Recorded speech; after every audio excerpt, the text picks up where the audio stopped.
প্রায় ২৭,০০০ শিক্ষক শিক্ষিকার চাকরি বাতিল হয়েছে। বাংলা তথা ভারতবর্ষের কোনো মানুষ বোধহয় আজকে জানতে বাকি নেই যে সুপ্রিম কোর্টের রায়ের মাধ্যমে বাতিল হলো। এবার আমার কতগুলি প্রশ্ন, মাননীয়া সাংবাদিক সম্মেলন করে অনেকগুলো কথা বললেন। তার কথার কাউন্টার করার মতন হয়তো রাজনৈতিক ব্যক্তি, অত বড় মাপের ব্যক্তি আমি নই। কিন্তু বাংলার একজন তরুণ প্রজন্মের প্রতিনিধি হিসাবে, বাংলার একজন উচ্চ শিক্ষিত সমাজের প্রতিনিধি হিসাবে,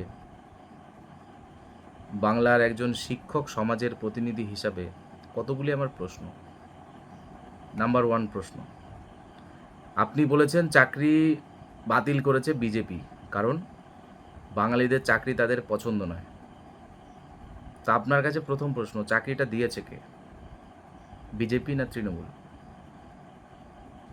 দ্বিতীয় প্রশ্ন, আপনি বলেছেন এসএসসি অটোনমাস বডি।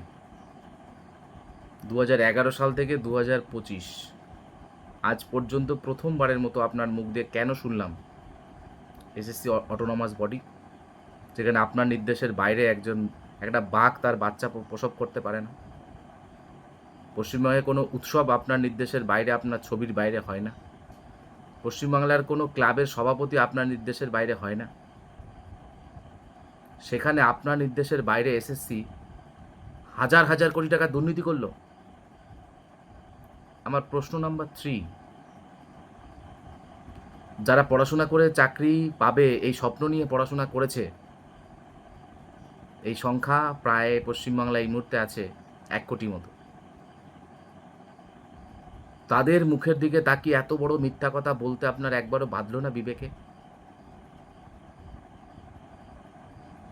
আপনার সরকারের মন্ত্রীর মাধ্যমেই স্কুলে চাকরি হয়েছে এবং আপনার সরকারের মন্ত্রীর মাধ্যমেই টাকার বিনিময়ে চাকরি নেওয়া হয়েছে।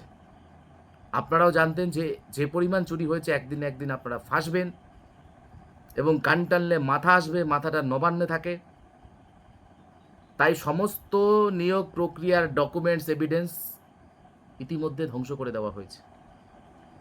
যদি অন্তত এভিডেন্সটা থাকতো, আপনাদের 2-4 জন মন্ত্রী হয়তো জেলে যেত, কিন্তু বাংলার নিয়োগ প্রক্রিয়া বন্ধ হতো না।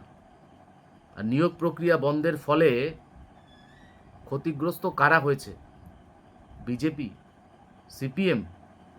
না। হিন্দু, মুসলিম? না। বাংলার প্রত্যেকটা মানুষ। এই নিয়োগ প্রক্রিয়া স্থগিত হওয়ার কারণে 1.5 লক্ষের ওপরে ভ্যাকেন্সি রয়েছে পশ্চিমবাংলায়। এই 1.5 লক্ষ ভ্যাকেন্সির কারণে অন্তত 1 কোটি মানুষ পড়াশোনা করতো, তারা চাকরির জন্য তারা প্রিপারেশন নিত, প্রস্তুতি নিত।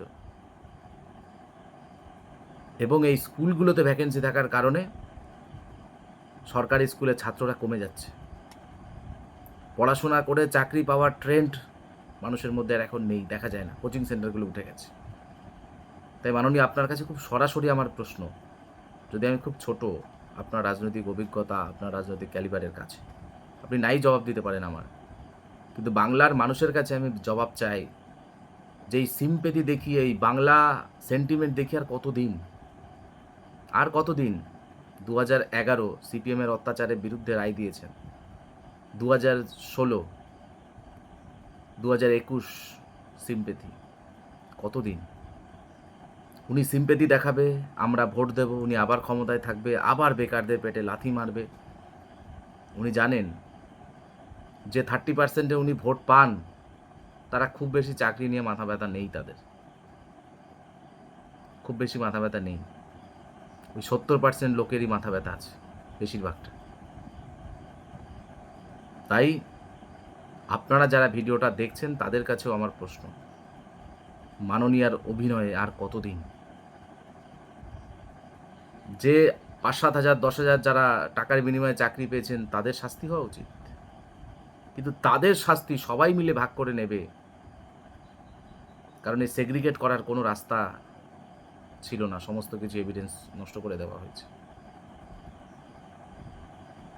তাই এই নিয়োগ প্রক্রিয়া বাতিলের জন্য 100% দায়ী তৃণমূল কংগ্রেস সরকার, 100% দায়ী। সরকারের পতন ঘটাতে হবে। আর আজকে যারা এই ঘটনার প্রতিবাদ না করতে পারবেন, আজকে যারা এই তৃণমূলের বিপক্ষে একটা কথা বলার সাহস যিনি পাবেন না, তিনি সারা জীবন চুপ করে থাকবেন। মানুষ আপনার কাছ থেকে আর অন্য কোনো প্রতিবাদ চায় না। এই সরকার যদি না পড়ে, এই সরকার যদি থেকে যায়, ভোট হবে কি হবে না ছেড়ে দিন, হিন্দু মুসলিম থাকবে কি থাকবে না ছেড়ে দিন, আমরা আমাদের ধর্ম পালন করতে পারবো কি পারবো না ছেড়ে দিন, বাংলা থাকবে না।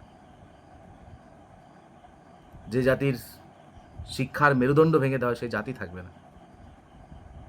রাজ্যের সমস্ত নিয়োগ প্রক্রিয়া রাজ্য সরকারের নিয়ন্ত্রণাধীন। সেন্ট্রাল ইউনিভার্স কেউ নিয়ন্ত্রণ করে না। এসএসসি তার রিক্রুটমেন্ট ক্যাবিনেট থেকে হয়, মধ্যশিক্ষা পর্ষদ, উচ্চ মাধ্যমিক কাউন্সিল, সমস্ত কিছু মধ্যশিক্ষা পর্ষদ, উচ্চ মাধ্যমিক কাউন্সিল সবই কিন্তু শিক্ষা দপ্তর থেকে নিয়ন্ত্রিত হয়, এবং শিক্ষা দপ্তরটি মমতা বন্দ্যোপাধ্যায় নিয়ন্ত্রণ করেন। এটুকু বলার ছিল। জয় হিন্দ।